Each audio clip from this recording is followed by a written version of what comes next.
Next is, today we will be studying conditions for acknowledgement under ISP 98 This is video number 3 for assignment.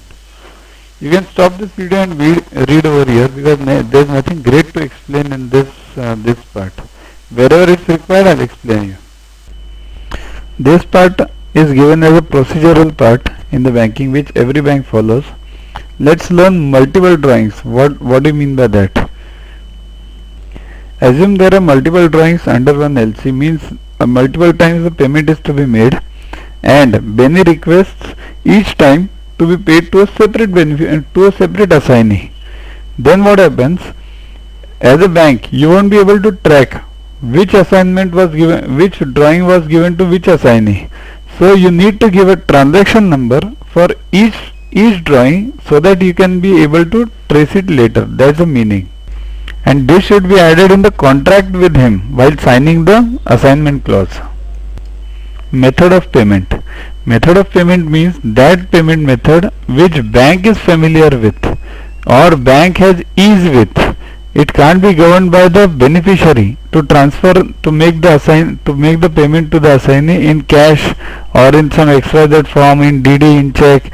If the bank feels it is easy to transfer it via net or wire transfer, bank will do it by that method. It can't be governed by the Benny.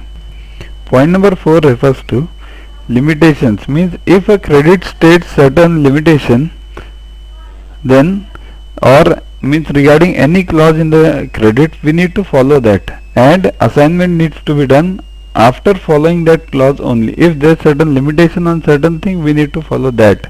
Credit is the first part, is the first priority of assignment. It means the Benny should sign who should be assigned the funds first, means whether assignee A, assignee B, assignee C, that should be clarified before making that assignment and while signing the contract.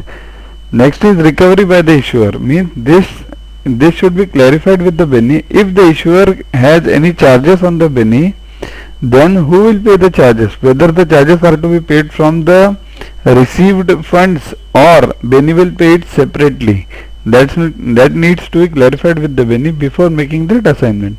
Remaining two things are easier, you can read it.